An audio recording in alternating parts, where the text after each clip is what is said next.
ጤና ይስጥልኝ ክቡራትና ክቡራን የዩቲዩብ ቻናል ቤተሰቦች፣ ሰበር መረጃዎች መውጣታቸውን ቀጥለዋል። አስቸኳይ ፈጣን ሰበር መረጃዎች ዩቲዩብ ላይ ሲጫኑ ቀድሞ ለእናንተ መልእክት እንዲደርሳችሁ እና ዜናዎችን በፍጥነት እንድትከታተሉ የዩቲዩብ ቻናሌን ሰብስክራይብ በማድረግ የደወል ምልክቷን መጫን አትዘንጉም። ወደ ሰበር መረጃዎች። የዓለም ጤና ድርጅት ዋና ዳይሬክተር ዶክተር ቴዎድሮስ አድሃኖም የኢትዮጵያ ፌዴራል መንግስትና የክልል መሪዎች እውነተኛ የፖለቲካ መፍትሄ እንዲሹ ጥሪ ያቀረቡም። ዶክተር ቴዎድሮስ ዛሬ በማህበራዊ መገናኛ ገጻቸው ላይ ባሰፈሩት አጭር መልእክት ንግግር ከጦር መሳሪያ ሊቀድም ይገባዋል ብለዋል።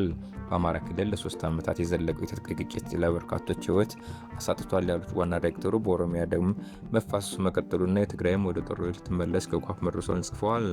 የቀድሞ የኢትዮጵያ የጤና እና የውጭ ጉዳይ ሚኒስትር ዶክተር ቴዎድሮስ አድሃኖም የዛሬው ማሳሰቢያ ያወጡት የኢትዮጵያ የፌዴራል መንግስት ከህወሓት ጋር ወደ ለየለት ጦርነት ሊገቡ ይችላሉ የሚለው ስጋት አይሎ በታየበት ወቅት ነው። ፌዴራል ኃይሎች ባለፈው ሳምንት በምዕራብ ትግራይ ሸረሪና በሚባለው ስፍራ ውጊያ ከፍተው እንደነበረ እና ከሰዓታት በኋላ ውጊያው መቆሙን ዘግበን ነበር። እንደዚያም ሆኖ በደቡባዊ ትግራይ አካባቢዎች ከፍተኛ ወታደራዊ እንቅስቃሴዎች ጎልተው እየታዩ መሆኑን ከአካባቢ የሚወጡ መረጃዎች ያመለክታሉ። በማዕከላዊ ኢትዮጵያ በጉራጌ ዞን አበሽጌ ወረዳ የተፈጸመ ተመስገን ጌታቸው፣ ታገሱ አስገዶም እና ግዛው ግርማ የተባሉ 3 ግለሰቦች ከተሳፈሩበት የህዝብ ማጓጓዣ መኪና ላይ ፋኖ ናችሁ በሚል ውንጀላ ተገደው እንዲወርዱ ከተደረጉ በኋላ መገደላቸውን የአካባቢ ምንጮች ለመሰረት ሚዲያ ተናግረዋል። ድርጊቱ የተፈጸመው አገና በተባለች ልዩ ቦታ ሲሆን ወንጀሉን የፈጸሙት የመንግስት ኃይሎች ከአካባቢ አበሽጌ አገና ፖሊስና ሚሊሻ አባላት ጋር በመተባበር ነው ተጠቅሷል። ግለሰቦቹ የተለያዩ ወንጀሎችን እንደፈጸሙና የተያዙትም ከአካባቢ ለማምለጥ በሚሞክሩበት ጊዜ መሆኑና ከተያዘ በኋላ እንዲረሸኑ መደረጉን የአካባቢ ምንጮች ማስተባበያ እየሰጡ ይገኛሉ። ናይጄሪያ ወታደሮቿን ደሞዝ ከ80 በመቶ ለመጨመር ወሰነች። የናይጄሪያው ፕሬዝዳንት ፖል ቲምቦ ለሀገሪቱ ጦር ኃይሎች አባላት ከ30 እስከ 80 በመቶ የሚደርስ የደሞዝ ጭማሪ ማጽደቃቸውን ፕሬዝዳንት ቤተ መንግስት አስታወቀም።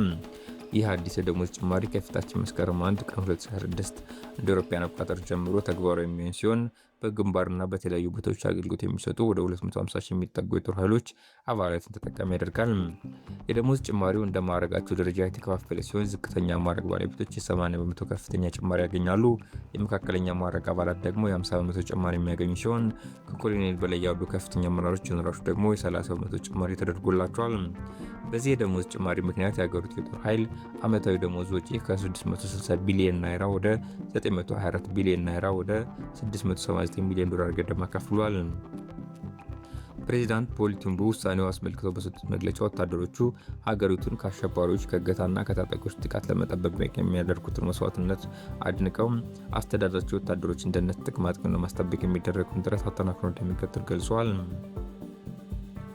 ትምህርት ሚኒስቴር ከ2019 ትምህርት ዘመን ጀምሮ ተግባራዊ የሚያደረጉ የ11 የስራና ተግባራ ትምህርት የሙያ አይነቶችን ዝርዝር አሳውቋል። የፌዴራል ትምህርት ሚኒስቴር እና አዲስ አበባ ከተማ አስተዳደር እና በክልሉ ትምህርት ቢሮዎች ከ2019 ትምህርት ዘመን ጀምሮ በሁለተኛው ዙር ተግባራዊ የሚደረጉ 11 የስራና ተግባራ ትምህርት ሙያ አይነቶችን ለመተግበር እያደረገ ያለውን ዝግጅት የተመለከተ መመሪያ አስተላልፏል። የተመለከተው የትምህርት ሚኒስቴር መመሪያ በአዲሱ ትምህርትና ስልጠና ፖሊሲ ላይ የሙያና ቴክኖሎጂ ትምህርት ከቅድመ አንደኛ ደረጃ ጀምሮ ከእድሜያቸው ጋር የተመጣጠነ ሆኖ እንዲሰጥ ይደረጋል በሚል አቅጣጫ መቀመጡን ያመለክታል።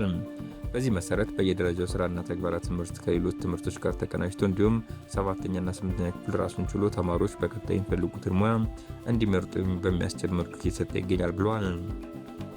ከዚህ በተጨማሪ በ11ኛና 12ኛ ክፍል በተለያዩ የሙያ አይነቶች ከቀለም ትምህርታቸው ጎን ለጎን ከ2017 የትምህርት ዘመን ጀምሮ በ2012 የሙያ አይነቶች እየተሰጠ እንደሚገኘው ሰርኩላር ያትታል። ትምህርት ሚኒስቴር ከ2019 ትምህርት ዘመን ጀምሮ ደግሞ በሁለተኛ ዙር እንዲተገበር ለተለያዩ 11 የሙያ አይነቶች ለ11ኛና 12ኛ ክፍል መርሃ ትምህርት እንዲዎች እንዲሁም ለ11ኛ ክፍል የተማሪ ሞጁሎችን የመምህራን መመሪያዎች ዝግጅት ማጠናቀቁ ገልጿል። በመሆኑም እነዚህን ተጨማሪ የሙያ አይነቶች ከ2019 ትምህርት ዘመን ጀምሮ በ11ኛ ክፍል ለማስጀመር የክልሉ የከተማ አስተዳደሩ ትምህርት ቢሮ ዝርዝር እቅድ በማዘጋጀትና እቅዱን ለማከናወን በጀት በመያዝ የሙያ አይነቶችን በትምህርት ቤትና በተማሪዎች ደረጃ በማስመረጥ የሙያው አይነቱ መምህራን በመቅጠር የመመሪያ አስተማሪያ ግብዓት በሂደት በማሟላት መምህራንና የትምህርት አመራሮችን በማሰልጠንና የህዝብ ንቅናቄ ስራዎችን በማከናወን ትምህርቱን ለማስጀመር ከወዲሁ ቅድመ ዝግጅት እንዲደረግ ታሳስቧል። ትምህርት ሚኒስቴር ከ2019 የትምህርት ዘመን ጀምሮ ተግባራዊ የሚደረጉ 11 ሙያ አይነቶች ዝርዝር አሳውቋል።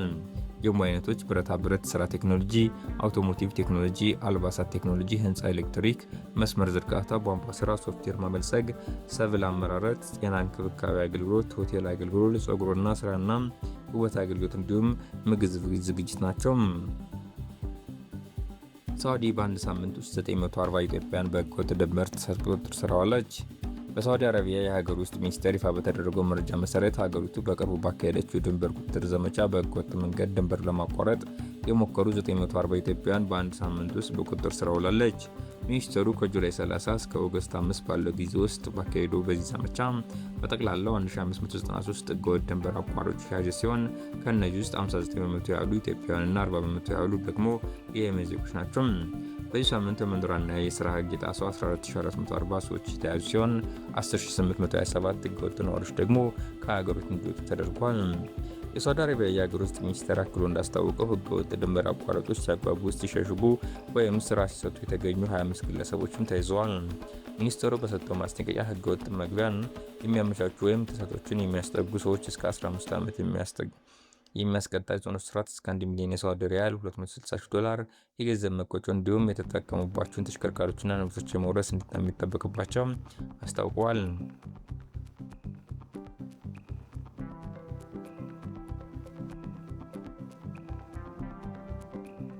ቀጣዩ የመንግስት አስተዳደር ስርዓት ፓርላመንታዊ ሆኖ ፕሬዝዳንቱ ከፓርላማው ይመረጥ የሚል ምክር ሀሳብ በብልጽግና ቀርቧል። ዋዜማ በሀገራዊ ምክክር ጉባኤ 27ኛ ቀን በስራ ቡድኖች ደረጃ የተካሄደ በሚገኘው ምክክር ቀጥሎ ውሏል።